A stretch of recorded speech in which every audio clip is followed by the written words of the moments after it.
जातीवाद वाढत आहे, धर्मवाद वाढत आहे, अत्याचार वाढत आहेत. कालचं प्रकरण तुम्ही पाहताय, विद्यार्थ्यांना रस्त्यावर उतरावं लागते. तर अशा सगळ्या वातावरणामध्ये आपल्या देशाला कुठेतरी चांगली दिशा मिळाली पाहिजे. या देशातल्या तरुणांनी महापुरुषांचे पोट धरून चालले पाहिजे, म्हणून या प्रबोधनाचं आयोजन केलेलं आहे. मला सांगा, बहुजन समाजाचा हिस्सा किंवा ह्या चारही ह्याच्यामध्ये आपल्या बहुजन समाजाचा हिस्सा किती काय आहे? मला असं वाटते, माझ्या अंदाजाप्रमाणे 2% असावा, जर की आपली लोकसंख्या 85% आहे. पण देशाच्या कार्यामध्ये, सत्तेमध्ये, इव्हन संपत्तीमध्ये सुद्धा आपला हिस्सा फक्त 2% आहे. म्हणजे कितीही अजूनही आपण मागे आहोत. आणि आज आपला हा मनुष्य प्राणी संघटनांच्या माध्यमातून आपल्या सुखासाठी भटकत आहे. आणि आज लोकशाहीचा फायदा घेऊन आपल्या देशातल्या काही लोकांनी मानव विकासाच्या नावाखाली मनातील तशा संघटना निर्माण करून ठेवल्या. तर पर्सनॅलिटी म्हणजे व्यक्तिमत्व विकास करायसाठी या दोन्ही गोष्टीचा विचार होणं जरुरी आहे, मन आणि शरीर. और महापुरुष बोलते, पहिले जानो फिर मानो. हे शरीर आणि बुद्धी जर साथ वाढली तर तुम्ही माणूस बनाल. पण खाऊन खाऊन नुसतं शरीर वाढलं आणि बुद्धी जर नाही वाढली तर काय होईल? बैलासारखे तुम्ही मोठे जरूर व्हाल, पण बैलाच्या नाकात जशी यसन टोचून त्याला कंट्रोल केले जाते, तसे धूर्त लोक तुम्हाला कंट्रोल करेल. आज धूर्त लोक तुम्हाला कंट्रोल करत आहे पार्लमेंटमध्ये वगैरे. महात्मा फुल्यांनी सांगितलं त्यावेळेला 150 वर्ष की अज्ञान माणसाचा सर्वात मोठा शत्रू आहे. बाबासाहेब आंबेडकरांच्या लक्षात आलं की महात्मा फुलेंनी एवढी सुंदर शिवी दिली. मी जगामध्ये अर्थशास्त्र शिकलो, कारण बाबासाहेब 2 विषयात PhD अर्थशास्त्रात. पण बाबासाहेब म्हणतात की मी जगामध्ये अर्थशास्त्र शिकलो, मी कार्ल मार्क्स, लेनिन, एंजिल्स वाचून फेकला, पण महात्मा ज्योतिबा फुलेंनी भारतीय लोकांच्या सुखासाठी जे सूत्र दिलेलं आहे ते मला जगामध्ये कुठेही वाचायला मिळालं नाही.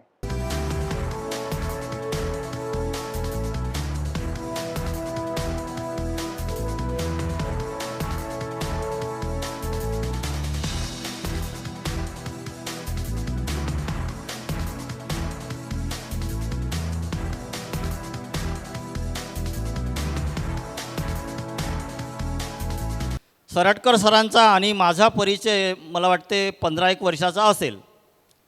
आमच्या मामांच्या दुकानामध्ये काकाजी यायचे.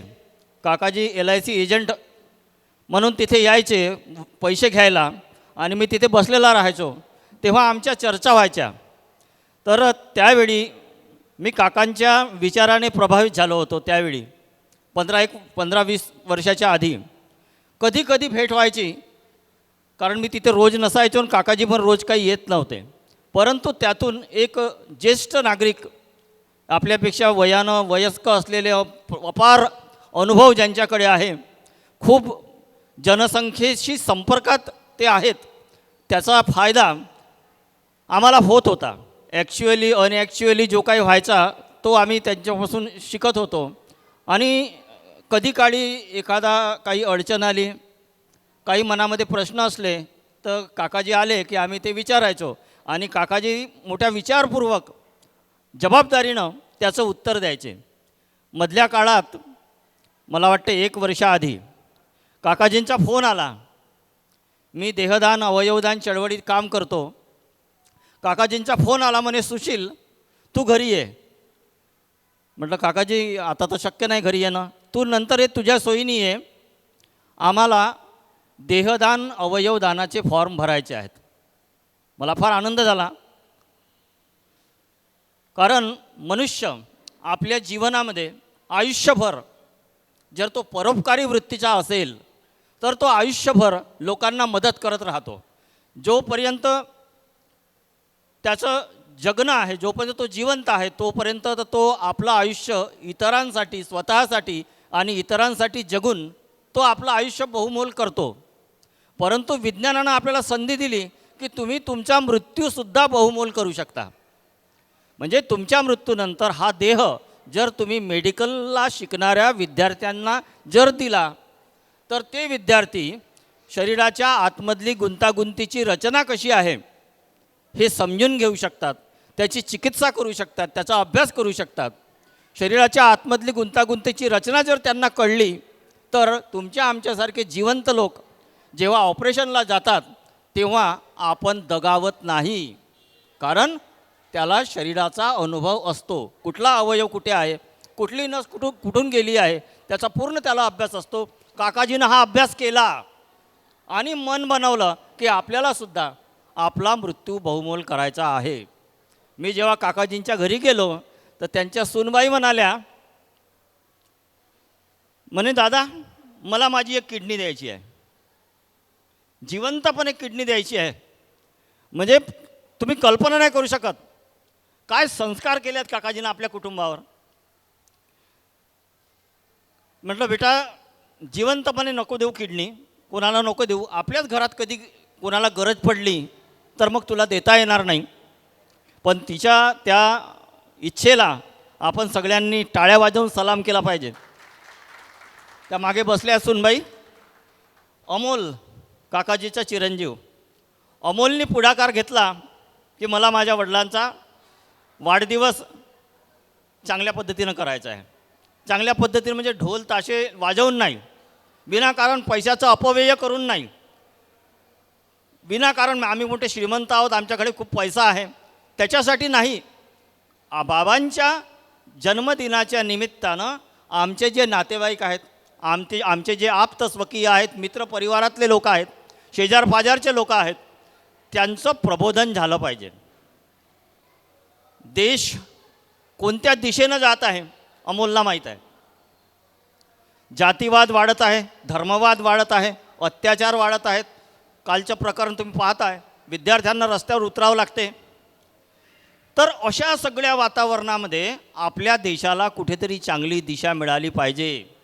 या देशातल्या तरुणांनी महापुरुषांचे बोट धरून चालले पाहिजे. म्हणून या प्रबोधनाचं आयोजन केलेलं आहे. तुमच्या जवळचे लोक, तुमचे मित्र जे कोणी असतील त्यांना फोन करून बोलवा. ही संधी पुन्हा पुन्हा येत नाही, कोणी असे आयोजन करत नाही. आपल्याला ती संधी प्राप्त झाली. आपण ज्यांच्यावर प्रेम करतो, ज्याच्यामध्ये बदल व्हावा असं आपल्याला वाटते, तर त्याला तुम्ही बोलवा, त्याला सांगा जेवण आहे, येते तो. कारण लोक जेवणाकडे जास्त आकर्षित होतात. तर त्याला ते सांगा आठवणीनं की आम्ही जेवण वगैरे सगळं तुम्हाला तिथं पुरवणार आहोत, तुम्ही या. तर काकाजींना मी माझ्यातर्फे, माझ्या मेश्राम परिवारातर्फे खूप खूप सदिच्छा देतो. काकाजींना उत्तम आरोग्य लाभो, उदंड आयुष्य लाभो. कारण हे असे लोक मरता कामा नये, हे असे लोक मरता कामा नये. ही अशी व्यक्ती आहे काकाजी की ज्यांच्याबद्दल आपल्याला वाटतं की हे कधीच मरू नये, त्यापैकी एक व्यक्ती अशी आहे ही. म्हणून यांना आपल्या सदिच्छा आपण मनपूर्वक देण्याची फार गरज आहे. या सत्काराच्या निमित्तानं मी आदरणीय बाजीराव सरटकर सरांना विनंती करतो की त्यांनी आपले मनोगत व्यक्त करावे. मित्रांनो, आजचा हा आगळा वेगळा कार्यक्रम आपण इथे या ठिकाणी करत आहोत आणि या गोष्टीला साक्ष म्हणून आपल्याच देशाचे सामाजिक कार्यकर्ते, समाज प्रबोधनकार उपस्थित आहे. तर हा कार्यक्रम देशाचे महामानव छत्रपती शिवाजी महाराज, शाहू फुले आंबेडकर ह्यांच्या विचारांशी आपण ओबीसी समाज संलग्न असावा, त्या उद्देशाने हे आपले प्रेरणास्थान आहे. आणि त्यांना मी माझं नमन करतो. आणि आजचा हा कार्यक्रम आपले शेजारीच नागपूरचेच ग्रस्त, जे की डिफेन्समध्ये मोठ्या पदावर नोकरीला होते, त्यांनी समाजाच्या सेवेसाठी समाजांना काहीतरी आपले देणे आहे, त्या उद्देशाने नोकरी आधीच सोडून या कार्यामध्ये, समाज सुधारणेच्या कार्यामध्ये, समाज प्रबोधनाच्या कार्यामध्ये, या चळवळीमध्ये आपल्या देशामध्ये आणि बाहेर देशात सुद्धा ते आपली चळवळ. त्याचं कारण काय? कारण त्यांना कुठेतरी त्यांच्या मनामध्ये एक की आम्ही इतके मागे कसे. आपला देश अजूनही उच्चवर्णीयाच्या हातामध्ये आहे. आपण त्यांच्या आंजोळीने पाणी पितो आहे. आपल्या धर्माच्या नावाने, देवाच्या नावाने ते आपल्यामध्ये कोंबडे लढवतात आहे. आणि त्याच्यामुळे आपण इतके मागे आहो, अंधश्रद्धेत आहो. ते आपल्याला धार्मिक अंधश्रद्धा शिकवतात, पुरोहितशाही करतात, आणि तुम्ही असं नाही केलं तर तुमच्या कुटुंबाचं नुकसान होईल अशा प्रकारे भीती दाखवून ते आपल्यावर राज्य करत आहे. तुम्हाला माहिती असेल मित्रांनो की आपल्या देश चालवण्यासाठी 4 स्तंभाचा उपयोग होतो: न्यायपालिका, शासन, प्रशासन आणि मीडिया. मला सांगा, बहुजन समाजाचा हिस्सा किंवा ह्याच्यामध्ये आपल्या बहुजन समाजाचा हिस्सा किती आहे? मला असं वाटते, माझ्या अंदाजाप्रमाणे 2% असावा, जर की आपली लोकसंख्या 85% आहे. पण देशाच्या कार्यामध्ये, सत्तेमध्ये, इव्हन संपत्तीमध्ये सुद्धा आपला हिस्सा फक्त 2% आहे. म्हणजे कितीही अजूनही आपण मागे आहोत. ही बाजू झाली एकंदरीत आर्थिक आणि समाजाच्या सामाजिक आणि आर्थिक परिस्थितीची. तरी मला आजच्या ह्या परिस्थितीमध्ये, आजच्या ह्या प्रसंगी बरंच काही सांगायचं आहे. अजूनही आपण शासनाच्या गुलामगिरीत आहो असा भास होतो आहे. देश हा संक्रमण काळात चाललेला आहे आणि जिकडे तिकडे आता ह्या 2-4 दिवसामध्ये तुम्ही बऱ्याचशा गोष्टी पाहिल्या असाल. किती आक्रोश आहे लोकांच्या मनामध्ये. असं का? याचा अर्थ आपण राज्यकर्ते जे आहे आपले, त्यांनी पूर्णपणे राज्यावर, आपला देशाच्या सत्तेवर कब्जा केलेला आहे. तरी कुठेतरी ह्या गोष्टीला ब्रेक मिळावा आणि समाजामध्ये प्रबोधनाच्या माध्यमातून चळवळ सुरू करून लोकांपर्यंत ही पोचवावी, या उद्देशाने मी इथे बोलतो आहे. आमच्या नशिबाने म्हणा, किंवा नशीब तर आपल्या याच्यामध्ये चालणारच नाही, कारण आपण दैववादी नाही, आम्ही कर्मवादी आहोत, दैववादी नाही. आणि माळीसाहेबांचंच म्हणणं असं आहे की देवाधर्माच्या नावाने आस्तिक बी नसावा, वास्तविक असला पाहिजे. सध्या वास्तविकता काय आहे, देशामध्ये परिस्थिती कशी आहे, एकंदरीत सगळ्या गोष्टीची. आपल्या पोरांना, ह्या सत्ताधाऱ्यांचा असा उद्देश आहे की गरिबांच्या लेकरांना, शेतकऱ्याच्या पोरांना कितीही विद्वान असले तरी आम्ही पुढे जाऊ देणार नाही. याचं प्रत्यक्ष उदाहरण अलीकडल्या राजनीतीमध्ये तुम्ही पाहिलेलं आहे. सरकारी शाळा बंद करून टाकलेल्या आहे आणि तुलनेमध्ये प्रायव्हेट शाळा, जिथे 2 लाख 3 लाख रुपये पैसे भरावे लागतात, प्रायव्हेट शाळा अशा सुरू केलेल्या आहे. मंदिरं खूप बांधतात, पण सरकारी शाळा पडून राहिल्या आहेत. हे काय? कुठेतरी या गोष्टीचं चिंतन मंथन व्हायला पाहिजे आणि आपण विचार केला पाहिजे. तरी आजच्या ह्या प्रसंगी मी जास्त बोलत नाही, माळीसाहेब बोलणार आहे. परंतु तरुण पिढीला मला अजूनही काहीतरी गोष्टी सांगाव्याशा वाटते, त्या मी मधातल्या पिरियडमध्ये सांगील.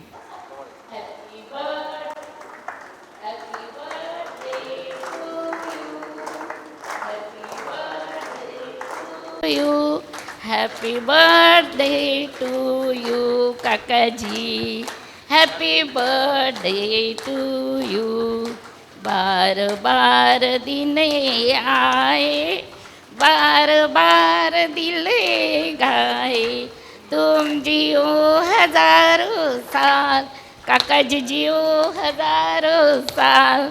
ये हमारी है आरज़ू. Happy birthday to you, happy birthday to you, happy birthday to you, काकाजी. धन्यवाद.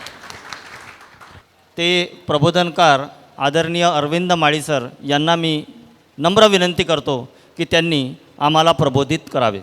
तर या पृथ्वीच्या पाठीवर मनुष्य प्राणी निर्माण झाला तेव्हापासून तो आपल्या सुखासाठी धडपडतो आहे.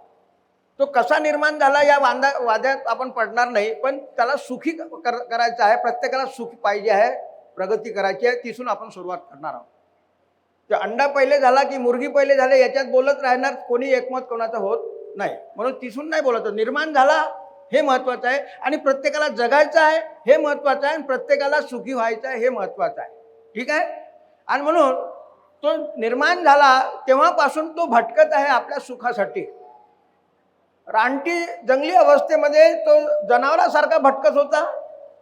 पुन्हा जेव्हा इतिहास पुढे आला मध्ययुगामध्ये, त्याच्या अगोदर आदिम काळामध्ये तो टोळ्यांच्या रूपाने भटकत होता, कबिले ज्याला आपण म्हणतो, समूह. आणि आज आपल्याला आजचा विचार करायचा आहे. आणि आज आपला हा मनुष्य प्राणी संघटनांच्या माध्यमातून आपल्या सुखासाठी भटकत आहे. आणि आज लोकशाहीचा फायदा घेऊन आपल्या देशातल्या काही लोकांनी मानव विकासाच्या नावाखाली मनातील तशा संघटना निर्माण करून ठेवल्या आहेत. कारण निर्माण करण्यावाल्याला काही रोकठोक नाही. त्याच्यामध्ये मुख्यतः आपण सामाजिक संघटना पाहतो, राजनीतिक संघटना, धार्मिक संघटना, शहरामध्ये सहकार क्षेत्र आहे, कारखान्यामध्ये युनियन्स आहे, ट्रेड युनियन्स वगैरे, नाही का. ह्या सर्व संघटना आणि त्याचे लोक आपापल्या संघटनाचा प्रचार करतात, पण उद्देश मात्र सर्व चांगलं सांगतात. काय की लोकांना न्याय मिळाला पाहिजे, भागीदारी मिळाली पाहिजे, बराबरी मिळाली पाहिजे.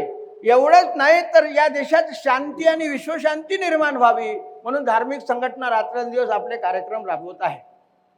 परंतु मित्र, आज या प्रबोधनातून आपल्याला एक गोष्ट लक्षात घ्यायची आहे की एवढ्या साऱ्या संघटना रात्रंदिवस कार्यरत असून सुद्धा मनुष्य मात्र सुखी झाल्याचं लक्षण आपल्याला दिसत नाही. आज जेव्हा आपण आपल्या अवतीभोवती पाहतो, मनुष्य प्राणी दुःखी आहे. विशेष करून ते लोक दुःखी आहेत जे लोक श्रम करतात, ज्यांच्या श्रमातून धन निर्माण होते आणि ज्यांच्या धनाला जमा करून या देशाचा कारभार चालतो, ते धन उत्पादक श्रमिक लोक सर्वात जास्त दुःखी आहे. कारण त्यांची जे बेसिक नीड्स आहे, अन्न, वस्त्र, निवारा, भौतिक गरजा आपण ज्याला म्हणतो, त्या अजून सुद्धा बरोबर पूर्ण झालेल्या नाही. तर या देशातले मेजॉरिटी बहुतेक लोक दारिद्र्यामुळं, गरिबीमुळं भौतिक दुःखी आहेत. आणि जे थोडेसे लोक आहे जे दारिद्र्यातून वर आले, भौतिक दुःखातून वर आले, ते मानसिक आणि आत्मिक दुःखी आहे. दुःखी तेही आहे, त्यांनी उपजीविकेचं साधन मिळवलं, पण जीविका कशी करायची हे त्यांना माहीत नाही. जगण्यामध्ये दोन गोष्टी असते, एक उपजीविका आणि दुसरं जीविका. जगाचं तर आहे, पण कशासाठी जगायचं हे त्यांना बरोबर माहीत नाही, आणि कसं जगायचं हेही माहीत नाही. तर बरेच लोक भौतिक दुःखी आहे आणि थोडेसे लोक मानसिक आणि आत्मिक दुःखी आहे. आणि प्रॉब्लेम काय आहे आपल्या देशाचा की हे जे दारिद्र्यामुळे दुःखी लोक आहेत ते देश कोणाला नुकसान नाही करत, कारण ते स्वतःचं पोटच बरोबर भरत नाही, त्यांना फुरसत नाही आहे. पण जे मानसिक दुःखी आहेत ते स्वतःही बरोबर जगत नाही आणि त्यांच्या जगण्यामुळं दुसऱ्याला त्रास होतो, समाजाला आणि देशाला. आणि ते चुकीच्या विचारामुळं देशाला आणि समाजाला वेठीस धरतात. जे आज अराजकता ज्याला आपण म्हणतो, ते आज आपण देशात पाहून राहिलो, हे चुकीच्या विचारामुळं किंवा हे मानसिक दुःखी लोक आहेत जे त्रास देतात. मग प्रश्न असा आहे आपल्याजवळ की इतक्या साऱ्या संघटना असूनही भारतात लोक दुःखी का आहे. आणि म्हणून आपल्याला पहिला मुद्दा येतो की त्याला जे ज्ञान पाहिजे, ज्याला वैज्ञानिक दृष्टिकोन आपण म्हणू शकतो, तो अजिबात मिळालेला नाही. आपल्याला ज्ञान खूप मिळालं. आज तर रात्रंदिवस लोक मोबाईल, टी व्हीवर ऐकत राहतात वगैरे. It is information. इन्फॉर्मेशन आणि ज्ञान याच्यात खूप फरक असते. थकून जाते माणूस इन्फॉर्मेशन पाहू पाहू पाहू पाहू, डोकं दुखून जाते त्याचं, पण त्याला काही उपयोग नाही त्याच्या जगण्यामध्ये. त्याला म्हणतात ना की सूचनाओं के समुद्र में डूब रहा लेकिन सही सूझबूझ आपल्या समाजामध्ये, आपल्या पडोशीमध्ये काय बोलायचं, कसं बोलायचं याचं त्याला साधं सौजन्य प्राप्त झालेलं नाही. असो, म्हणून जगातल्या काही मानसशास्त्रज्ञांनी, समाजशास्त्रज्ञांनी सांगितलं का या मनुष्याला खरोखर जर सुखी करायचं असेल तर त्याला तत्वज्ञान सांगून काही उपयोग नाही. त्याला नीती तत्वज्ञानात तो सुखी होत नाही. मग काय करावं लागेल तर पहिले त्याच्या गरजा काय आहे ते समजून घ्यावं लागेल. गरजा, त्याही पहिले तो मनुष्य बनला कसा हे माहीत पाहिजे, कारण गरजा ह्या बदलत राहतात. मनुष्याची एक गरज भागली, पूर्ण झाली की लगेच दुसरी निर्माण होते. मनुष्य मरून जातो पण त्याच्या गरजा कधी संपत नाही. आणि गरजा कशा असतात, त्याच्या माइंडनुसार, भावना, श्रद्धेनुसार प्रत्येकाच्या गरजा वेगवेगळ्या असतात. एखाद्याची एक गरज खूप आवश्यक आहे, दुसऱ्याची त्याला फालतू वाटते. प्रत्येकाच्या गरजा त्याच्या भावना आणि श्रद्धेनुसार डिसाईड होत असतात. आणि म्हणून सायंटिस्टने म्हटलं आहे की पहिले तो बनला कसा, त्याच्या भावना कशा निर्माण होत असतात, हे जोपर्यंत तो कळणार नाही त्याची सारी शक्ती वाया जाईल. तो कमाई करेल पण तो गलत खर्च करेल. आणि म्हणून मग ही शक्ती त्याची अज्ञानामुळे जात आहे की जाणून बुजून जात आहे, याचा विचार तुम्हाला नंतर करायचा आहे शिबिर ऐकल्यावर किंवा ऐकता ऐकता. तर त्यांनी सांगितलं का माणसाला सुखी करायला त्याच्या गरजा पूर्ण करायला लागते, आणि गरजेसाठी पहिले तो बनला कसा हे माहीत असणं जरुरी आहे. तर त्यांनी सांगितलं का ज्या माणसाला आपण सुखी करायला निघालो, हा मनुष्य 2 तत्वाचा बनलेला आहे, मन आणि शरीर. व्यक्तिमत्व विकास आपण म्हणतो, इंग्रजीमध्ये त्याला पर्सनॅलिटी शब्द वापरला आहे. पर्सनॅलिटी म्हणजे पर्सन पासून पर्सनॅलिटी. शरीर तर सर्वाजवळ आहे, एक भिकाऱ्याजवळ बी शरीर आहे, पण तो जगण्यासाठी दुसऱ्याला मागून खातो. एक उद्योगपती असतो, त्याच्याजवळ शरीर आहे, पण तो दुसऱ्याला रोजगार देतो. फरक काय? फक्त माइंडचा आहे. शरीर त्याच्याजवळ आहे, याच्याजवळ आहे, माइंड महत्वाचं असते. तर पर्सनॅलिटी म्हणजे व्यक्तिमत्व विकास करायसाठी या दोन्ही गोष्टीचा विचार होणं जरुरी आहे, मन आणि शरीर. महत्वाची गोष्ट काय आहे? मन हे कोणी जन्मता घेऊन येत नाही, हे वातावरणातून तयार होते. कसं? तर जेव्हा मनुष्य आई बापा पोटी जन्माला येतो तेव्हा तो बुद्धी घेऊन जन्माला येतो, ज्याला इंग्रजीमध्ये ब्रेन म्हणतात, आपण बुद्धी म्हणू. बुद्धी ही खाली कॅसेट सारखी असते. कॅसेट, खाली कॅसेट. जसं तुम्ही कारखान्यामध्ये कोणी टेप करून देत नाही, दुकानात कोणी देत नाही, जो परचेस करतो, विकत घेतो, तो ठरवतो की त्याच्यात काय टेप करायचं, गाणं टेप करायचं का एखाद्या देवाची आरती, आहे की नाही? तसंच ज्या आपण जो ईश्वर वगैरे शब्द वापरतो, की मनुष्य जेव्हा जन्माला येतो तेव्हा ते बुद्धी घेऊन जन्माला येते, ती खाली कॅसेट सारखी राहते. ज्या वातावरणात आपला जन्म झाला त्या वातावरणातून जे आपल्याला ज्ञान मिळते, ज्या बी प्रकारचं, ज्या बी घरचं, ज्या बी धर्माचं, त्यानुसार आपला माइंड तयार होत असते. ब्रेन प्लस नॉलेज, ज्ञान इज इक्वल टू माइंड, म्हणजे मन. Brain plus knowledge is equal to mind. तर हे मन आहे.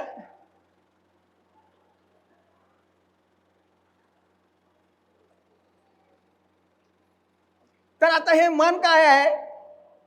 तर या मनामध्ये विचार येतात. चाहे तुम्ही शिकले असा की नसा, कमी शिकले असा की जास्त, रात्रंदिवस विचार येतात, त्याला तुम्ही रोखू शकत नाही. विचार येणं जरुरी आहे, पण त्याला तुम्ही पकडून नाही ठेवायचं, वाहू द्या. जसं साठवलेलं पाणी सडते, वाहतं पाणी सडत नाही, तसे विचार पकडून ठेवले तर तुम्हाला प्रॉब्लेम येतो. असो, तर या मनामध्ये विचार येतात. तर सायंटिस्टने म्हटलं की हे विचार कुठून येतात? कुठून येतात तुमच्या मनात विचार? तर त्यांनी सांगितलं का ज्या वातावरणात आपण जगतो, म्हणजे जे आपण पाहतो, रोज रोज जे आपण वाचतो, जे आपण ऐकतो, तेच विचार आपल्या मनात येतात आणि तेच स्वप्नात सुद्धा येतात. जे आपण पाहत नाही, ऐकत नाही, वाचत नाही, ते कधी आपल्या स्वप्नात येत नाही. जसं आज अमेरिका रशियात काय होऊन राहिलं, कधी आपल्या स्वप्नात येते का? रशियाच्या जपानच्या गोष्टी कधी येत नाही. कारण काय? ते आपलं वातावरण नाही आहे. आणि म्हणून मनुष्याचं मन हे वातावरणाची निर्मिती आहे, आईच्या पोटातून येत नाही. मग सायंटिस्टने काय सांगितलं याच्यावर? तर या मनामध्ये, या मनाला विकसित करायला, आपण ज्याला नॉलेज ऑर इन्फॉर्मेशन म्हणतो, ज्ञान, त्याला त्यांनी खाली शब्दात, ज्ञान 2 प्रकारचे, 4 प्रकारचे, अनेक प्रकारचे असतात, त्यावर आपण नंतर पाहू. ज्ञान, पहिली गोष्ट काय? मनाच्या विकासाला ज्ञान पाहिजे, चांगलं पाहिजे, हे भाग नंतरचा, पण पहिले ज्ञान. आणि शरीराच्या विकासाला पाहिजे धन, खूप जास्त नाही, पण जगण्यासाठी आवश्यक थोडंसं तरी पाहिजे. तर हे ज्ञान, सायंटिस्टने काय सांगितलं का हे ज्ञान जेवढं चांगलं तुमच्या माइंडमध्ये कॅसेटिंग होईल, तेवढं तुम्ही शरीरातून चांगलं काम करून घ्या. असं का म्हटलं? कारण त्यांनी सांगितलं का शरीर फक्त काम करते, शरीराला चांगलं वाईट समजत नाही. शरीर फक्त काम कर. शरीर एक मशीन आहे. शरीर काय आहे? जसं मशीन किती चांगली असेल, कोण्याही कंपनीची किती किमती असेल, पण जोपर्यंत ऑपरेटर बटन दाबत नाही, तुमच्या घरी आहे ना वॉशिंग मशीन आहे, मिक्सी आहे, ऑपरेटर जोपर्यंत बटन दाबत नाही, मशीन काम करत नाही. तसंच हे शरीर मशीन आहे आणि याला ऑपरेट कोण करते? हा त्याचा डायरेक्टर आहे, संचालक आहे म्हणा. परंतु होऊन का राहिला? आम्ही शिकलो, आम्ही फक्त शरीरासाठी जगून राहिलो. चांगलं सूर्य निघल्यापासून डुबेपर्यंत आम्ही काम करतो. कशासाठी? चांगले कपडे लत्ते, चांगलं घरदार आहे ना, चांगलं खाणं पिणं. पण जे मन या शरीराला नाचवते, डायरेक्ट करते, त्या मनाचा आम्ही कधी अभ्यास नाही केला. म्हणून उपजीविकेसाठी आम्ही सर्व उपजीविका, धन कुठून मिळेल, कसं मिळेल, किती शिकलं तर किती पैसे मिळेल, म्हणजे त्याला उपजीविका म्हटलं आहे. पण जीविका जे शिकवते ते अजून आपल्याला आपण अर्ध अज्ञान आहे. तर मित्र, तर सांगण्याचं तात्पर्य हे की आपल्याला या मनुष्याला खरोखर सुखी करायचं असेल तर त्याच्या मनाला आणि शरीराला सुखी करायला, मनाला सुखी करायला ज्ञान पाहिजे आणि शरीराला धन पाहिजे. मग पुढे त्यांनी म्हटलं का ह्या दोन साधन, ह्या दोन गोष्टी ज्या व्यक्ती किंवा समाजाजवळ असते तो मनुष्य सुखी असतो. ह्या दोन गोष्टी ज्याच्याजवळ नाही तो कधी सुखी होत नाही. आणि हे त्याला मिळत नाही किंवा तो मिळू शकत नाही, मग त्याला व्यवस्था चालवणेवाले, प्रवचन करनेवाले लोक त्याला दैव, कर्म, प्रारब्ध याच्यामध्ये फसून आपला पिछा सोडवतात. परंतु सायंटिस्टने सांगितलं ते पिछा नाही, कॉज अँड इफेक्ट्स. त्यांनी सांगितलं का एक तर सुखी व्हायचं असेल तर हे मिळवा लागेल, नाही तर दुःख भोगा लागेल. ते बाप दाखवण्याचं श्राद्ध करवायला एक म्हण आहे ना, तसं हे कॉज अँड इफेक्ट्स थिअरी आहे. आता त्यांनी हेही सांगितलं का समजा एक आहे आणि एक नाही. बरेच लोक आज धनाच्या मागे लागले तर ज्याच्याजवळ धन आहे त्याला अक्कल आपोआप येते. त्याला अक्कल सुखी व्हायची नाही आहे, त्याला दुसऱ्याला त्रास द्यायची अक्कल येते, त्याला धन लपवायची अक्कल येते. आणि त्याच्यामुळे मग तो दुनियाभराचा रोगराई, टेन्शन्स वगैरे सर्व घेऊन जगतो. सुखी नाही, तो दाखवते फक्त मी सुखी आहे म्हणून, पण तो धनवाला माणूस सुखी नसतो, कारण त्याला बाकीची साईड माहीतच नसते. असो, समजा एक आहे आणि एक नाही, अजिबात सुखी होणार नाही. समजा तुमच्याजवळ धन खूप आहे पण ज्ञान बिलकुल नाही, काय होईल? तुम्ही आपल्या धनाचा उपयोग आपल्या सुखासाठी न करता दुःखासाठी कराल, जे आज लोक करून राहिले. आमच्या ओबीसी जवळ धन आहे पण ते गलत कामात खर्च करून राहिले. याला आपण उलट केलं, समजा तुमच्याजवळ ज्ञान खूप आहे आणि धन बिलकुल नाही, काय होईल? तुम्ही अजिबात सुखी होणार नाही. कारण तुम्ही कितीही ज्ञानी असाल पण दरिद्र असाल, निर्धन असाल तर तुम्हाला कोणी इज्जत देणार नाही, कोणी व्यक्तिमत्व विकास होणार नाही. ह्या दोन्ही गोष्टी इक्वली. आता हे साधन आहे, तर हे साधन आहे, साध्य नाही. मग साध्य काय आहे? कशासाठी जगतो आपण? जनावरांचं जगणं काय आहे? खाणं, झोपणं. ते जर आपलं असेल तर जनावरांचं आपल्याला काय फरक आहे? नाही. मानव प्राणी आहे सर्वोच्च श्रेष्ठ प्राणी. कशासाठी जगतो आपण? खाणं, परसाकडे जाणं हा नाही, तो प्रक्रिया आहे. ते करावंच लागेल, ते प्रक्रिया आहे. पण त्याला महत्व नका द्या जास्त. उद्देश काय आहे जगण्याचा?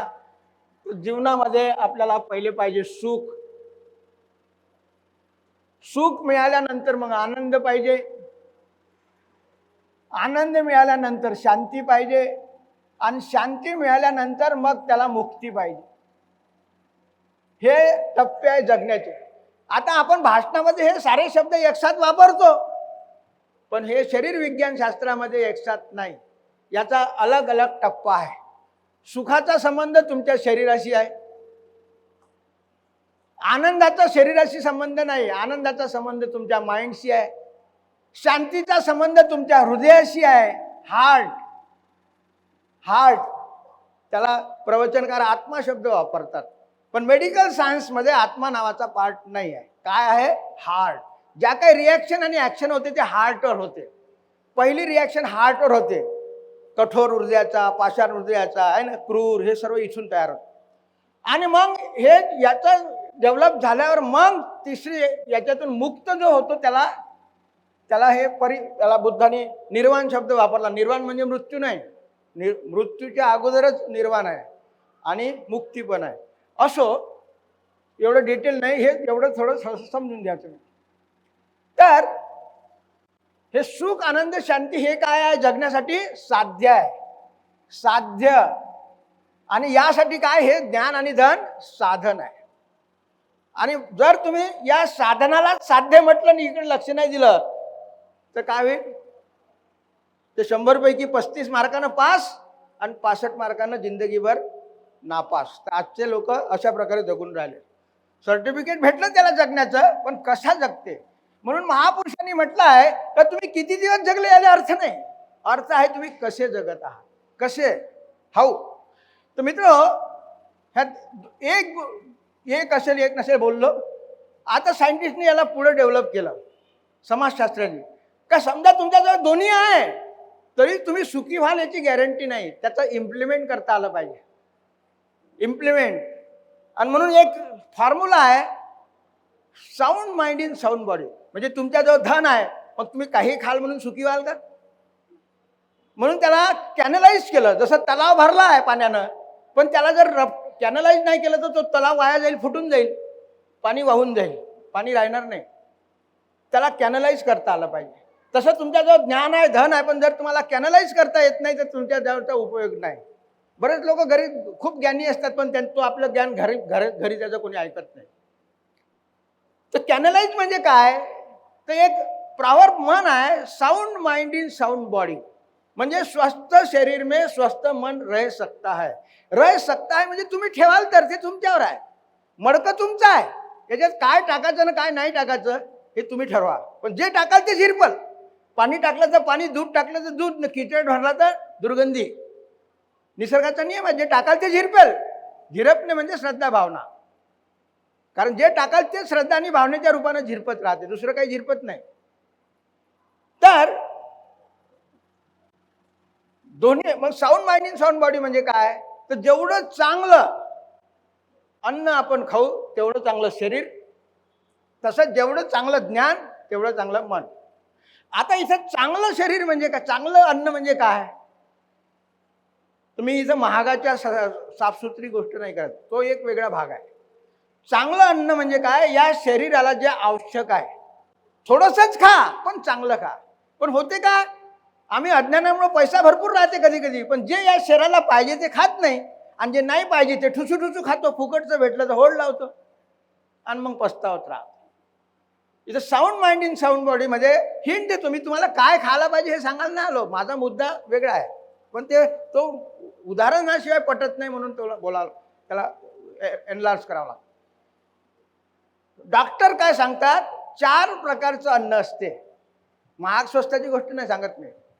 4 प्रकारचं अन्न. जसं तो सांगतो नेहमी की खायला पाहिजे स्वास्थ्यासाठी. ऐकतो आपण, काही मना करतो कोण नाही, पण खातो का? आपली प्रवृत्ती काय? आपले ऐकतो पण खातो स्वादसाठी. स्वाद ठीक आहे, त्यांनी म्हटलं का बाई स्वादसाठी खाणं काही वाईट नाही आहे. शरीरामध्ये एवढी शक्ती आहे, पचन शक्ती ज्याला आपण म्हणतो. पण अति झालं तर आजची स्वादसाठी खाणं वाईट नाही आहे, पण आजचा मनुष्य माहोल पाहून वातावरणाने एवढा झाला का त्याला स्वादमध्ये मजा नाही येऊन राहिली. तो तिसरं अन्न खाऊन राहिला, नशा. मग नशाशास्त्र दर्शन काय सांगते? माझ्या पुस्तकात डिटेल आहे, नशाशास्त्रावर 10 पेजचा पूर्ण लेखच आहे की नशा काय? पदार्थाची नशा आणि विचाराची नशा. पदार्थाची नशा शरीरावरून माइंडवर असर करते, आणि विचाराची नशा माइंडवरून. आणि पदार्थाचा गुण आहे की पदार्थ जर सरळ खाल्ला, म्हणजे निसर्ग निर्मित कच्चा जरी असेल तरी पदार्थ सरळ खाल्ला तर तुमच्या शरीरात ऊर्जा पैदा होते, पण त्याला जर सडून खाल्लं तर त्याची दारू बनते. फर्मेंटेशन. जसं गहू, ऊस, अंगूर, द्राक्ष हे जर सरळ खा एनर्जी, पण त्याला जर सडवलं तर त्याची दारू बनते. आणि मग सडलेली वस्तू जेव्हा मनुष्य खातो तेव्हा त्याचं मन आणि शरीर हे साथ कॉपरेट नाही, व्हायब्रेशन होते, आणि ते एकामेकाला कंट्रोल करत नाही, अनकंट्रोल होते. म्हणून तुम्ही पहा दारू पिण्यावाले माणसं चौकामध्ये एक पाव दारू पिले का चीफ मिनिस्टर बनतात, आहे ना? ज्याला शिवाय नाही द्यायचं त्याला देऊन आपले भडास काढून टाकते. घरी लागून तर संध्याकाळी जेवायची सोय नाही. तर मला त्याच्यावरही बोलायचं नाही. आणि हे नशा करूनही मी प्रत्येक गोष्टी डिटेल नाही बोलू शकत, वेळच नाही माझ्याजवळ. आणि मग नशा करूनही जेव्हा त्याला उतरल्यावर निस्तेज, निराश, जगण्यामध्ये इंटरेस्ट वाटत नाही, दिशाहीन होतो, तो कन्फ्यूज राहतो, मग तो शेवटी चौथं अन्न मरण्यासाठी जहर खाऊन टाकतो. मरण्यासाठी जहर. मरना इजी है, मरने के लिए कुछ करने की जरूरत नहीं, जिंदा रहने के लिए सब कुछ करना पड़ता है. तर मित्र, जेवढं चांगलं अन्न आपण खाऊ, निसर्गामध्ये सर्व आहे. कारण निसर्गामध्ये गवतामध्ये सुद्धा शक्ती आहे, बैल गाडे ओढतात, पण आपल्याला तर काही गवत खायची गरज नाही आहे. खूप चांगल्या गोष्टी आपल्याजवळ, पण आपण काय चांगल्या गोष्टी खात नाही, आहे की नाही? असो, तर जेवढं चांगलं अन्न आपण खाऊ तेवढं चांगलं शरीर, तसंच जेवढं चांगलं ज्ञान. मग चांगलं ज्ञान आपला महत्वाचा विषय आहे. चांगलं ज्ञान म्हणजे काय? लिहिता वाचता येणे म्हणजे ज्ञान घेण्याची प्रक्रिया आहे, प्रोसेस. किती डिग्र्या तुम्ही मिळवल्या हे ज्ञान नाही. त्या पायऱ्या आहे, तुम्ही किती पायऱ्या वर गेले कळस नाही आहे, पण तुम्ही कळसाला पायऱ्याला कळस समजाल तर तुम्ही स्वतःची फजिती करून घ्या. मग ज्ञान म्हणजे काय? तर मित्र, ज्ञान शब्द कुठून निर्माण झाला? ज्ञान इंग्रजीमध्ये शब्द आहे to know, KNOW, know. Know म्हणजे जानो, मानो नहीं, जानो. और जो जान लिया आपने वो ज्ञान, जो मान लिया वो ज्ञान नहीं, वो इंफॉर्मेशन है. जो मान लिया वो इंफॉर्मेशन है, और जो जान लिया वो. आज लोग इंफॉर्मेशन से जी रहे. मेरे बाप ने कहा इसलिए मैं करता हूं, लोग कर रहे इसलिए मैं कर रहा हूं, शास्त्रों में लिखा है इसलिए मैं कर रहा हूं. जाना कुछ नहीं है. और महापुरुष बोलते पहले जानो फिर मानो. बिना जाना ही विश्वास मत करो, नहीं तो विश्वासघात हो जाएगा. तो मित्र, प्रश्न आला मग काय जानो? पुढची स्टेप काय जानो? मग त्यांनी सांगितलं का अंधाराला पिटून कधी अंधार जात नाही. अंधाराला पिटून कधी अंधार जात नाही. तिथे उजेड आणावं लागते, आणि उजेड जर आणला तर अंधार आपोआप जाते, त्याला पिटण्याची गरज. पण धूर्त लोक भाषणामध्ये, प्रवचनामध्ये तुमच्या अंधाराला पिटण्याची नाटकं करतात, आणि ऐकणेवाल्याला अज्ञानामुळे वाटते का आता अंधार जाते आणि आपल्या जीवनात उजेड. त्याच्या पिढ्याने पिढ्या बर्बाद होते, पण त्याच्या जीवनातला अंधार कधी जात नाही आणि उजेड कधी येत नाही. कारण काय? त्यांनी दिशा बदलली असते. म्हणून का सायंटिस्टने काय सांगितलं? काय जानो? तर पहिले सत्य काय आणि असत्य काय. सत्य काय आणि असत्य काय वेगळं करून करता आलं पाहिजे. नाही तर जहर आणि कणिक मिक्स केलं तर उंदरासारखे मरत राहाल. कारण अज्ञानी लोक हे उंदरासारखे असतात, आणि ज्ञानी मनुष्य राजहंस पक्षासारखे. उंदीर काय होते? उंदीर डायरेक्ट जहर खात नाही, पण त्याला जर मारायचंच आहे तर आपण काय करतो? ढेर सारी कणिक मिक्स करतो, आणि मीडिया प्रचार करते कणिक किती छान आहे. मीडिया, आताचा मीडिया, कणिक किती छान आहे, पण त्याच्यात जहर आहे म्हणून ते सांगत नाही. आणि त्याच्यात थेंबर जहर टाकलं तरी त्या कणकीला अर्थ नाही. उंदीराला जसं दिलं तसं खाते आणि मरते. पण राजहंस पक्षी वेगळं करून खातो. पाणी जहर नाही आहे, पण पाण्याला तो वेगळं करतो.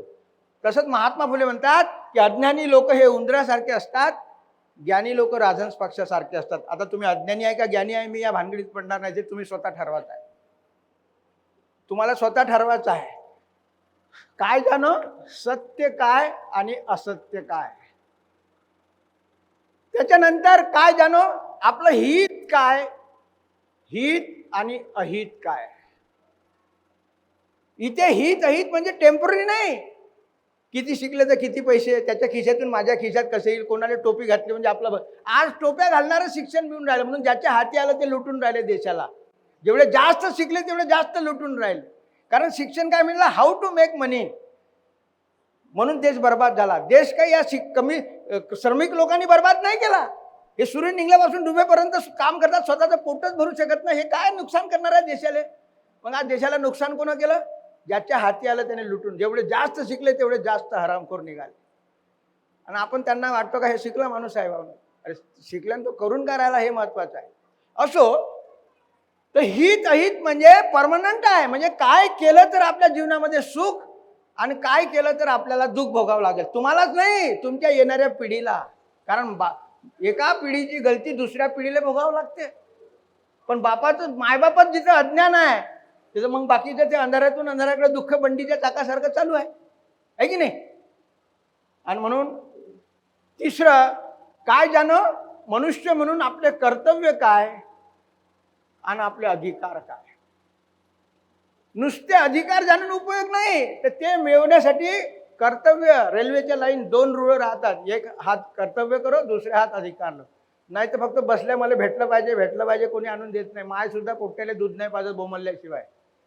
आता लोक रस्त्यावर उतरले म्हणून सरकारला जाग आला ना, नाही तर तो मरत होता 20 दिवस तर कोणी उठून आहे की नाही. तर कर्तव्य करावं लागते, आपोआप काहीच भेटत नाही. तर हे ज्याला समजते त्याला ज्ञानी पुरुष म्हणतात. मग तुम्ही कोण्या विद्यापीठात शिकले का नाही हा महत्त्वाचा मुद्दा नाही. तुमच्याजवळ किती डिग्री आहे हा महत्त्वाचा मुद्दा नाही. तुम्हाला जर ह्या गोष्टी समजत असेल तर तुम्ही ज्ञानी आहे, आणि नसेल तर तुम्ही अज्ञानी आहे. आता हे ज्ञान मनुष्याला कसं मिळेल? जन्म झाल्याबरोबर तर त्याला काही हे मिळणार नाही. कारण जेव्हा मनुष्याचा जन्म होतो, लहानसा पोरगा तो मातीसारखा राहत, त्याला काही समजते का? काही काय आहे आणि काय नाही त्याला काही माहीत नाही. काय मानाचं नाही मानाचं त्याला काही समजते का? काही नाही. देव आहे का नाही लहानशा पोराला जन्म झाल्याबरोबर समजते का? त्याच्या खोपड्यात कोण सांगते? वातावरण, म्हणजे पहिले माय बाप, मग धर्मगुरू वगैरे वगैरे, मग त्याचं मडकं पक्क होते, आहे की नाही? मग ते जसं टाकलं तसं झिरपते. तर सायंटिस्टच्या भाषेत हे सत्यापर्यंत तुम्ही कसे पोहोचाल? आज तुम्हाला पोहोचायचं का नाही पोहोचायचं तुमच्यावर आहे सर्व. कारण गुरु तुम्हें मार्ग दे सकते, चलना की नहीं चलना आपके ऊपर है. बरं, डॉक्टर औषध देईल, घ्यायचं का नाही घ्यायचं, नाही तर औषध किती चांगलं असेल ना पण घेतलंच नाही तर डॉक्टर काय करणार आहे? मरा उभ्यानं. तर सायंटिस्टनी या सत्याच्या शिडीपर्यंत सत्यापर्यंत पोहोचायला एक शिडी दिली. तर त्यांनी सांगितलं की ज्ञानाची सुरुवात मनुष्याच्या जीवनात कशी होते. तर सर्वात पहिले कल्पना, आयडिया. अंबानी ने म्हटलं ना, कर लो दुनिया मुट्ठी में आइडिया. आज उसने मुट्ठी में कर लिया आपको. घर में आटा नहीं है उसकी चिंता नहीं, लेकिन मोबाइल का आटा खत्म हो गया तो पट से डाल देते अपन, है की नाही? महिनाभर खाले जेवढं लागते तेवढं मोबाईलने महिनाभराचा आटा भरतो आपण. असं तर सर्वात पहिले मनुष्याच्या माइंडमध्ये काय येते? कल्पना येते. पहिलं ज्ञान सुरुवात झाली काल्पनिक ज्ञान. कल्पना आली म्हणजे काल्पनिक ज्ञान, आयडिया. मग आपण नंतरचा विचार करतो. हे खरं ज्ञान नाही आहे, हे वांजट आहे. कल्पनेमध्ये आपण काही पाहत नाही, काही ऐकत नाही, कल्पना आहे की नाही? बसल्या बसल्या कल्पना माणूस करत राहतो. म्हणून याच्यापेक्षा मग वरचं ज्ञान कोणतं? याच्यापेक्षा वरचं ज्ञान आहे दुसरं, त्याला प्रत्यक्ष ज्ञान म्हटलेलं आहे. प्रत्यक्ष ज्ञान. प्रत्यक्ष ज्ञान म्हणजे जे तुम्ही डोळ्यानं पाहिलं. कल्पनेत काहीच पाहत नाही, काही ऐकत नाही, नुसतं बाहेरसारख्या कल्पना. आता पहिले मिशा असत्या तर काका म्हटलं असतं, पंख असते तर उडलो असतो आकाशात. कल्पना करायला का लागते, आहे की नाही? काल्पनिक ज्ञान, प्रत्यक्ष ज्ञान जे डोळ्याने पाहिलं, कानानं ऐकलं. पण सायंटिस्टने सांगितलं हेही खरं नाही, तुम्ही चुकीचं पाहता, चुकीचं ऐकता. जसं पाण्यानं भरलेल्या टाक्यामध्ये एखादी काडी टाकली, लहानशे पोराला प्रयोग शिकवायचे प्रायमरी शाळेत, तर ती काडी तुम्हाला वाकडी दिसते, पण बाहेर काढून पहा काडी सीधी आहे, म्हणजे गलत पाहिलं. प्रयोग नसता केला तर म्हणलं असतं का पाण्यातली काडी वाकडी आहे. म्हणून प्रयोग, त्याला म्हटलं आहे प्रमाणित ज्ञान. तिसरं ज्ञान प्रमाणित ज्ञान. यालाच वैज्ञानिक किंवा सायंटिफिक नॉलेज असं म्हटलेलं आहे. सिद्ध ज्ञान हे तिसरं ज्ञान. आणि मग चौथ्या ज्ञानाला सुरुवात होते. चौथं ज्ञान का हे जे तुम्ही 3 पायऱ्या ज्ञानाच्या चढले, प्रमाणित बी केलं, पण ते मिळवलेलं ज्ञान तुमच्या जीवनामध्ये सुख निर्माण करण्यासाठी फायद्याचं आहे का, उपयोगाचं का, नुसते ओझे वाहून राहिले? हे ज्ञान आपल्या समाज आणि देशाच्या विकासासाठी जरुरी आहे का, याचा तर्क, लॉजिक माणसाला येतो. त्याला म्हटलं चौथं ज्ञान तार्किक ज्ञान. विज्ञानों का विज्ञान, लॉजिकल सायन्स. आणि हा तर्कशास्त्राचा तिसरा डोळा, जेव्हा तिसरा डोळा म्हटला ज्ञानाचा त्याला आध्यात्मिक लोकांनी, हा तिसरा डोळा जेव्हा तुम्हाला प्राप्त होतो तेव्हा तुम्हाला कोणी गुरुची गरज नाही. तुम्ही स्वतः ठरवू शकता काय केलं पाहिजे काय नाही. तुम्हाला कोणा लीडरचे भाषण ऐकायची गरज नाही. तिसऱ्या डोळ्यामध्ये एवढा पॉवर असतो का 2 डोळ्यानं तुम्ही फक्त पुढचं पाहता जे तुम्हाला दिसते. पण ज्याला तर्कशास्त्राचा तिसरा डोळा आहे त्याला 2 डोळे बंद करू नये, तो भूत आणि भविष्याचं चिंतन करू शकतो, चेतना जागृत करू शकतो. तर एवढं त्या तार्किक शक्तीला याला थर्ड आय म्हटलेलं आहे मित्र. Third I. आणि तो प्रत्येकाला येते. काय असं नाही का मी तेवढ्या लायक नाही. प्रत्येक मनुष्य फक्त इच्छा पाहिजे. तर हे ज्ञान सर. म्हणून तुम्ही कोणत्या पायरीवर आहे हे जेवढं चांगलं अन्न आपण खाऊ तेवढं चांगलं शरीर, तसं जेवढं चांगलं ज्ञान तेवढं चांगलं आपला माइंड तयार होईल. आणि ज्याच्या जो चांगलं मन आणि चांगलं शरीर आहे तो मनुष्य पूर्ण पुरुष असतो. मग तो काळा आहे की गोरा आहे निसर्गाला काही फरक पडत नाही. कारण मनुष्याचा जन्म आपल्या आवडीनं नाही झाला, निसर्गानं झालेला आहे. आणि निसर्गाला सर्व स्वीकार आहे, म्हणूनच तर जन्माला आलो आपण. निसर्गाला सर्व स्वीकार आहे आणि म्हणून आपण फक्त ज्या स्थितीत आहोत त्या स्थितीत चांगल्या प्रकारे जगलं पाहिजे. नाही तर मी मेंढकी आहो तर मी बैल झालो पाहिजे. बैल होण्याचा प्रश्न कराल तर तुम्ही बैल बी होणार नाही आणि मेंढकीचं बी रूप बिघडून जाईल आणि तुमच्या जीवनाचा सत्यानाश. म्हणून ज्या स्थितीत आहे त्याच्यातून सुख आनंद शांती कशी शोधता येईल याचा केला पाहिजे. तर मित्र, ज्ञान बाबासाहेब आंबेडकरांनी विदेशात गेल्यामुळे त्यांच्या लक्षात आलं ज्ञानाचे प्रकार, विदेशात जाण्याचा हा फायदा, इंटरनॅशनल नॉलेज. आणि मग बाबासाहेबांच्या लक्षात आलं की आमच्या देशामध्ये कोणतं ज्ञान देण्यात येते. बाबासाहेबांनी सांगितलं ज्ञानाचं महत्त्व. केव्हा सांगितलं? जेव्हा ते लायब्ररीत बसून खायला पैसे नव्हते, एक सुकी ब्रेड पाण्यात डुबून खात होते, चाय नव्हता भेटत, तेव्हा त्यांनी आपल्या लोकांना सांगितलं ज्ञानाचं महत्त्व. हे माझ्या लोकांनो, का शरीराला जशी अन्नाची जरूरत असते तशी बुद्धीला ज्ञानाची जरूरत असते. हे शरीर आणि बुद्धी जर साथ वाढली तर तुम्ही माणूस बनाल. पण खाऊन खाऊन नुसतं शरीर वाढलं आणि बुद्धी जर नाही वाढली तर काय होईल? बैलासारखे तुम्ही मोठे जरूर व्हाल, पण बैलाच्या नाकात जशी यसन टोचून त्याला कंट्रोल केले जाते तसे धूर्त लोक तुम्हाला कंट्रोल करेल. आज धूर्त लोक तुम्हाला कंट्रोल करत आहे पार्लमेंटमध्ये वगैरे. ज्यांच्याजवळ डिग्र्या नाही आहे ते तुम्हाला कंट्रोल करते आणि ज्यांनी डिग्र्या घेतल्या ते पकोडे तळण्यासाठी सांगतात त्याला. तुम्ही पकोडे तलो, रोजगार आहे बोलताय. भीक मागणं भी रोजगार आहे बोलते. अरे पण सेल्फ रिस्पेक्ट कुठे आहे भिकेमध्ये? पोट तर जनावरही भरते ना. पोटच भरण्याचा प्रश्नाचं काही गरजच नाही आहे की नाही? पण जगण्याचा फरक आहे, आत्मसन्मान आहे की नाही? असो तर बाबासाहेबांच्या लक्षात आलं का आमच्या समाजाला जन्मापासून पहिले तर शिक्षणच नाही दिलं, पण जेव्हा देण्याची वेळ आली तर जन्मापासून मरेपर्यंत काय केलं? पहिल्या पायरीवरचं शिक्षण दिलेलं आहे. काल्पनिक ज्ञान, कथा, कहाण्या, रेडिओ, टेलिव्हिजन, धर्मपोथ्या, जे वरचं ज्ञान आहे प्रत्यक्ष प्रामाणिक ज्ञान न मिळाल्यामुळं आमची फजिती झालेली आहे. आणि म्हणून बाबासाहेबांनी शिक्षणाला एवढं महत्त्व दिलेलं आहे. Symbol of knowledge. मन आणि शरीर. मनुष्याला सुखी करायला काय?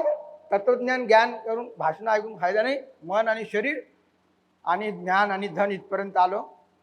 आता हे कसं मिळेल आपल्याला? प्रत्येकाला सुखी व्हायचं आहे, दुःख भोगा असं कोणालाच वाटत नाही. आणि प्रत्येकाला वाटते की आपण चांगल्या मार्गाने सुखी झालो पाहिजे. गलत मार्गाने सुखी व्हावं असं कोणालाही वाटत नाही.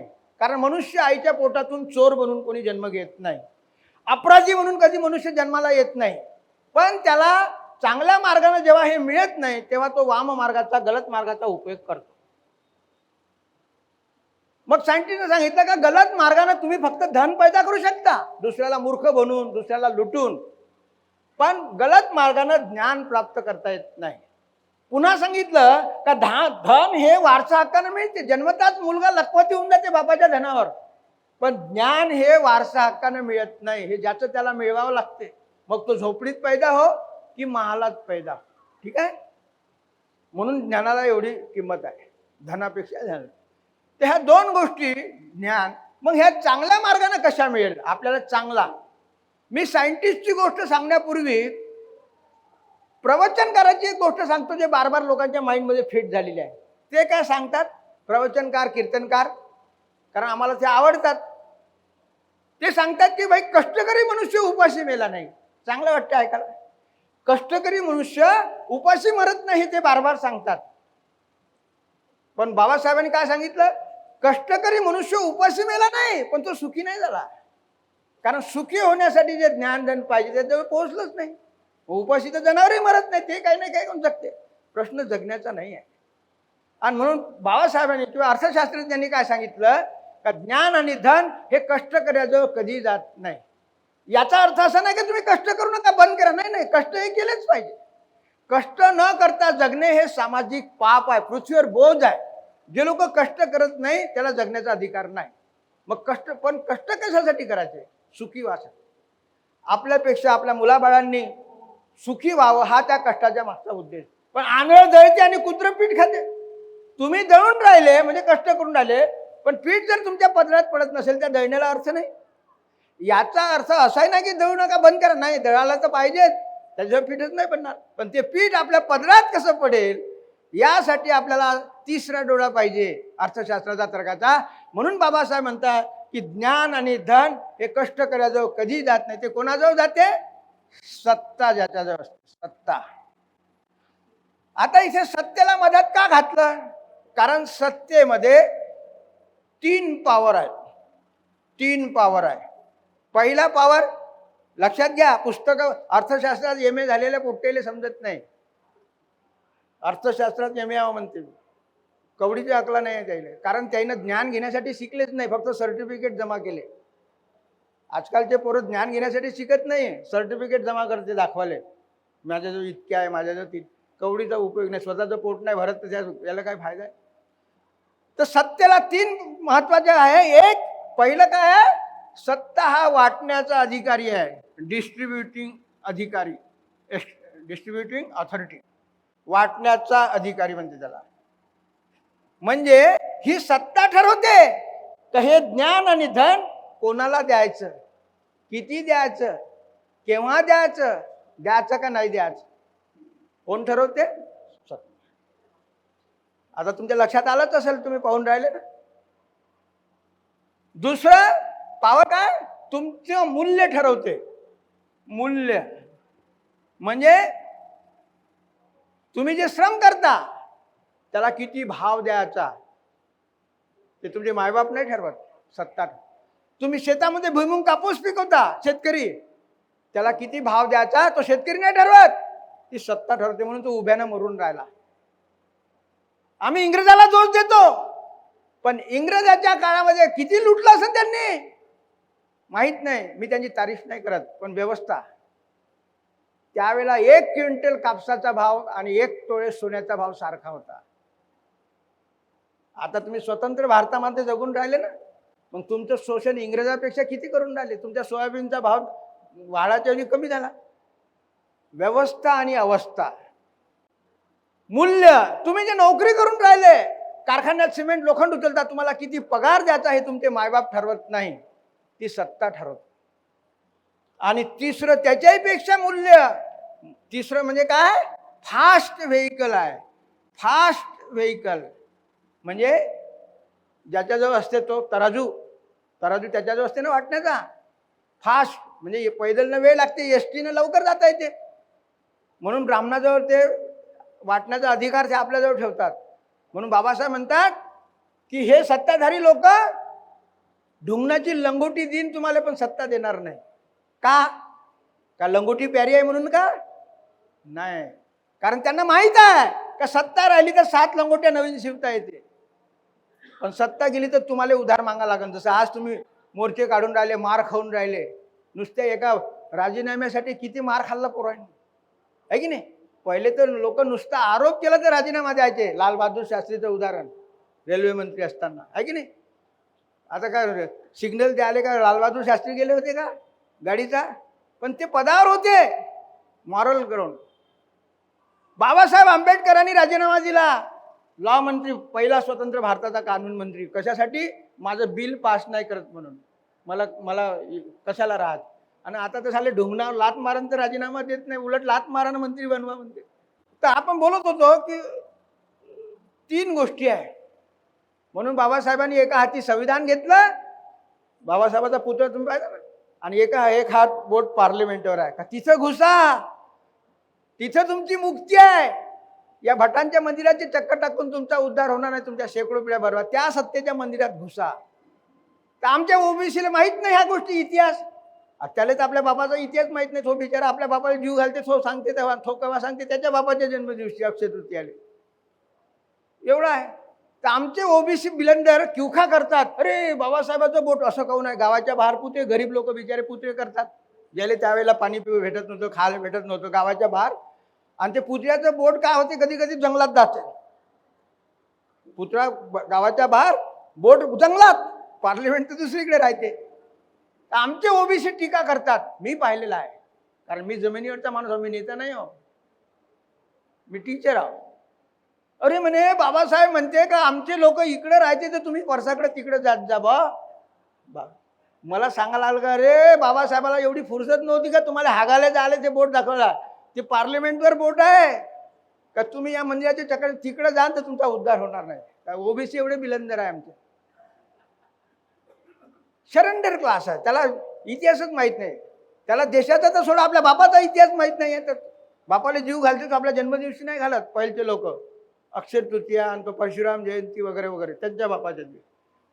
असो, अरे घाला ना, जीव घालायचा आहे तर. पण आपल्या बापाचा जन्मदिवस करा, मृत्यूदिवस कसं करा, आज ते आपल्याला सौजन्य आलेलं आहे. असो, तर आपण बोलत होतो मित्र, आता 3 गोष्टी झाल्या.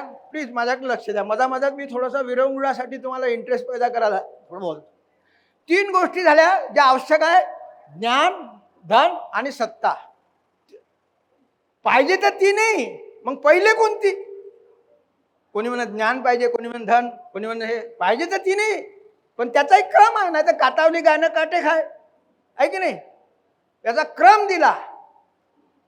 क्रम कोण्या जगातल्या अर्थशास्त्रज्ञांनी दिला नाही. हा क्रम कोण्या धर्मपुरुषांनी दिला नाही, कोण्या माणसाने. हा क्रम या देशातल्या महान मानसशास्त्रज्ञांनी दिला, ते म्हणजे महात्मा ज्योतिबा फुले. आणि एका साध्या सूत्रात दिला. सूत्रही लोकांना माहीत आहे, पण त्या सूत्राचा अर्थ आजपर्यंत आपल्याला कळू दिला नाही. आम्ही भलाही एम ए झालो असेल. ते सूत्र होतं: विद्येविना मती गेली, मती विना नीती गेली, नीती विना गती गेली, गती विना वित्त गेले, वित्त विना शूद्र खचले. एवढे अनर्थ एका अविद्येने. महात्मा फुल्यांनी सांगितलं त्यावेळेला 150 वर्ष की अज्ञान माणसाचा सर्वात मोठा शत्रू आहे. पण आम्ही छाती दाखवतो 56 इंची. कोणी स्वतःला अज्ञानी समजायला तयार नाही. त्यापेक्षा जास्त मलाच समजते म्हणते. हा, लेंडी हुज्जत करत राहते का त्यापेक्षा छटाकवर मलाच जास्त समजते. आणि ज्याला काहीच समजत नाही तो जास्त बडबडत राहत. असो, तो मित्र, मग महात्मा फुल्यांनी सांगितलं का या सुख, आनंद आणि शांती, मुक्ती बहुत मोठी चीज आहे. ते नंतर पाहू आपण, कारण मुक्तीसाठी धडपड. सध्या आम्ही सुखीच नाही झालो तर मुक्ती तर खूप उंची चीज आहे. ते अध्यात्माचा, सुपर अध्यात्माचा भाग आहे. ते खास लोकांसाठी असतं. तर या सुख, आनंद आणि शांतीच्या स्लॅबवर जायला महात्मा फुल्यांनी एक शिडी दिली. आणि ते विद्येविना मती गेली ती शिडी होती. पहिलं सर्वात वरत ज्ञान, दुसरा आहे सत्ता, दुसरा आहे सत्ता, आणि 3रा नंबर धनाले दिला. 3रा नंबर. पण आज आपण काय पहिला नंबर धनाला देऊन राहिलो. तर मित्र, ही शिडी महात्मा फुलेंनी दिली. हजारो वर्ष आपल्याला या शिडीवर चढण्याचा अधिकार नव्हता. शिक्षणाचा अधिकार, धनाचा अधिकार काहीच नव्हता. या शिडीवर आम्हाला काही. महात्मा फुल्यांनी असं समजा, प्लीज बोलू नका, की जंगलातून वाट कशी काढते एखादी पायवाट. हजारो वर्ष शिक्षण बंद होतं, जसं जंगलामध्ये रस्ता दिसत नाही. महात्मा फुल्यांनी तुम्हाला एक पायवाट बनवून दिली का या शिडीवर जर तुम्ही चढले तर या स्लॅबवर तुम्ही जाऊ शकता. आणि सुरुवात केली, नुसती काढून नाही दिली, सुरुवात केली शिक्षणापासून म्हणा वगैरे वगैरे. त्यांनी मग मार्ग बी दिला सर्व. परंतु बाबासाहेब आंबेडकर जेव्हा विदेशात शिकत असे आणि ते विदेशातून वापस आले, त्यानंतर त्यांनी राजर्षी शाहूच्या संपर्कामुळे सत्यशोधक समाजाचा अभ्यास केला. त्यावेळेला त्यांना तेवढी माहिती नव्हती. पण जेव्हा ते संपर्कात आले नंतर, कारण विद्यार्थी होते ना 20-22 वर्षापर्यंत. जसं मलाही महात्मा फुले माहीत नव्हता जोपर्यंत मी शहरामध्ये नोकरीला नाही लागलो. फक्त शाळा काढली ना हौद खुला केला, याच्या पलीकडे मला महात्मा फुलेच माहीत नव्हता. पण जेव्हा मी नोकरीवर लागलो, पोट्टे वाटे झाले, 28-30 वर्षाचा, तेव्हा महात्मा फुले मला समजला. मग मी उठून उभा झालो. युरोका मला सापडला. तर बाबासाहेब आंबेडकरांच्या लक्षात आलं का महात्मा फुलेंनी एवढी सुंदर शिडी दिली. मी जगामध्ये अर्थशास्त्र शिकलो, कारण बाबासाहेब 2 विषयात PhD अर्थशास्त्रात. पण बाबासाहेब म्हणतात की मी जगामध्ये अर्थशास्त्र शिकलो. मी कार्ल मार्क्स, लेनिन, एंजिल्स वाचून फेकला. पण महात्मा ज्योतिबा फुलेंनी भारतीय लोकांच्या सुखासाठी जे सूत्र दिलेलं आहे ते मला जगामध्ये कुठेही वाचायला मिळालं नाही. मी ज्योतिबाला आपल्या सामाजिक राजकीय चळवळीचा गुरु मानतो आणि शपथ घेतली का ज्या महात्मा ज्योतिबा फुलेला महाराष्ट्रातल्या तेलमाळा कुणब्याला कळू दिला नाही, मी संपूर्ण भारतातल्या लोकांना अर्थशास्त्र जाऊन सांग. आता बाई प्रोफेसर माणूस सीधी सडक बेधडक का येलपाडी कीर्तनकार राहते, संत देवाजवळ रडते. संताचं काम काय? देवादिले सर्व सारखं आहे, देवाले सर्व आहे की नाही. पण हा प्रोफेसर माणूस सरळ सांगितलं का हे शूद्र ती शूद्रांनो, त्यावेळेला कोणी हिंदू हिंदू नव्हतं बरं. मी त्यावेळेची गोष्ट सांगतो बाबासाहेबाच्या. हे हिंदू हिंदू आता तुम्हाला पागल बनवलं. त्यावेळेला तुम्हाला कोणी हिंदू हिंदू म्हणत नव्हतं, तुम्हाला शूद्र, आणि जे व्यवस्थेला विरोध करेल त्याला अस्पृश्य अतिशूद्र, बाकी सर्व आपण एकच आहोत. असो, तर त्यांनी सांगितलं का या शिडीवर तुम्हाला चढू दिलं नाही हजारो वर्ष, उलट तुम्ही हातही लावू नये म्हणून तुम्हाला पोलिओ अपंग बनवून ठेवलं, का तुम्ही या शिडीला कधी स्पर्श करू शकणार नाही. पण मी तुम्हाला सांगतो, या शिडीवर जर चढायचं असेल तर तुम्हाला 5 क्षेत्रामध्ये संधी देणार आहोत, आणि त्याचा फायदा घ्या. कारण बिमार माणसाला पहिले औषध द्यावं लागते, आणि तो बिमारीतून मुक्त झाल्यावर सुदृढ व्हायला त्याला टॉनिक द्यायला. पण यांनी औषध तर टॉनिक तर सोडा, औषध सुद्धा तुम्हाला दिलं नाही. उलट तुम्ही परमनंट बिमार राहिले पाहिजे म्हणून चुकीचं अध्यात्माच्या नावानं, चुकीच्या धर्माच्या नावानं तुम्हाला पॅरालाइज केलेलं आहे. धर्म अध्यात्म वाईट आहे असं नाही, चुकीची पद्धत आहे. ईश्वर मानणं वाईट आहे असं नाही, मानण्याची पद्धत चुकीची आहे. म्हणून तुमचा सावळा गोंधळ चालला. ते काय आहे ते आज आपण बोलणार आहोत सर्व गोष्टी. असो, तर बाबासाहेबांनी सांगितलं का मी 5 असे क्षेत्र देतो, त्या 5 क्षेत्रात जर तुम्ही आपली भागीदारी सुनिश्चित केली तर तुम्ही या शिडीवर चढून बिमारीतून बी मुक्त होऊ शकता, आणि सुदृढ टॉनिक बी मिळू शकते. कोणते 5 सूत्र? तर बाबा सांगतो का पहिलं आहे शिक्षण. शिक्षण असेल तर तुम्हाला ज्ञान मिळेल, पण सावधान, तुम्हाला कोणतं ज्ञान द्यायचं शब्दाकडे लक्ष द्या. नाही तर बरेच लोक आम्ही शिकलो, आम्ही शिक्षण घेतलं, आमचं जो ज्ञान आहे असे वापरतात. पण बाबासाहेब काय म्हणतात, सावधान, तुम्हाला कोणतं ज्ञान द्यायचं हे तुमचे मायबाप ठरवत नाही, ती सत्ता, ती व्यवस्था ठरवते. तुम्हाला काय शिकवायचं आणि काय नाही शिकवायचं. गवताचा शिकवायचा की गणपतीचा, भाकरीचा शिकवायचा की भटजीचा, मायबाप नाही ठरवत. त्याला गणपती तुमच्या डोक्यात भरायचा होता म्हणून त्याने भाई गवतावर तर लहानसा पोरगा बसते, त्याला गवताचा ग नाही शिकवला, निसर्ग गणपती. त्याला भाकरीचा भ नाही शिकवला, जो लहानपणी खाते, त्याला भटजी त्याच्या डोक्यात बसवायचा होता. आज भी व्यवस्था अशी आहे, ए फॉर आंबेडकर आणि बी फॉर बुद्ध शिकवलं म्हणून बिहारच्या शिक्षकाला सस्पेंड केलं, आउट ऑफ सिलेबस शिकवलं म्हणते. मग हे कोणतं सिलेबस होतं? हे सिलेबस होतं का? हे मुजुरी होती. म्हणजे ए फॉर आंबेडकर आणि बी फॉर बुद्ध शिकवलं तर नोकरीवरून काढण्यात येते, पण गवताचा न गणपतीचा शिकवला तर संस्कृती प्रेमी रक्षक आहे ना, लक्षात घ्या. पण त्या तुम्हाला बिमार पाडण्याची व्यवस्था आहे. शिकू नका असं म्हणत नाही मी, पण तुमच्या डोक्यात आणून देणं माझं काम आहे. असो, शिक्षण असेल तर ज्ञान मिळेल. दुसरा आहे सत्ता. सत्ता 2 प्रकारची असते, डायरेक्ट आणि इनडायरेक्ट, शासन आणि प्रशासन. डायरेक्ट सत्ता, इनडायरेक्ट सत्ता, हे कंट्रोल करतात. तुम्हाला कोण कंट्रोल करून राहिला? हे 2 लोक कंट्रोल करतात. तिसरं धन. धन कुठून मिळेल? धनाचे 2 स्रोत आहे. जर तुमचा जो उद्योग असेल किंवा जमीन असेल तर तुम्ही मेहनत करून पाहिजे तेवढं धन प्राप्त करू शकता. म्हणजे बाबासाहेबांनी 5 असे क्षेत्र संसाधन म्हटलेलं आहे याला, याच्यावर तुम्ही कब्जा करा. जो आज तुमचा कब्जा अजिबात नाही आहे. तुम्ही फक्त शरीर विकता. पोटभरासाठी काय करून राहिले तुम्ही आपलं शरीर विकून राहिले, आणि त्याच्यातून जो पैसा मिळून राहिला त्याच्यावर तुम्ही फक्त जगून राहिले उपजीविकेसाठी. जीविका तर दूरची गोष्ट आहे. 5. आणि मग आपल्याला आता विचार करायचा आहे. या गोष्टीला तर 100 वर्ष होऊन गेले जे बाबासाहेबांनी सांगितलं. संविधानाला 80 वर्ष होऊन राहिले. आज आम्ही कुठे आहो? मग जर त्यावेळेला बाबासाहेबांनी आम्हाला ही शिडी दिली, फुल्यांनी 150 वर्षापूर्वी, बाबासाहेबांनी 75 वर्षापूर्वी दिलं. आज आमची अवस्था काय आहे? किती पायऱ्या चढलाय तुम्ही? किती कब्जा झाला तुमच्या संसाधनावर? कब्जा घेणे म्हणजे दुसऱ्याचा अधिकार हिसकणे नाही, आपला वाटा. दुसऱ्याचा हिसका असं नाही म्हटलं बाबासाहेबांना, तुमचा घ्या.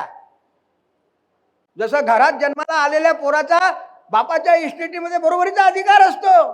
तो हुशार आहे का बुद्धू आहे बाप नाही पाहत. बाप असं म्हणते का जो हुशार आहे त्याला जास्त द्या आणि बुद्धू आहे त्याला कमी द्या? बापाले सर्व मुलं समान असतात. तसा हा देश सर्वांचा आहे. आणि म्हणून जसं बिमार पडलं कोणी, रिझर्वेशन काऊन आलं?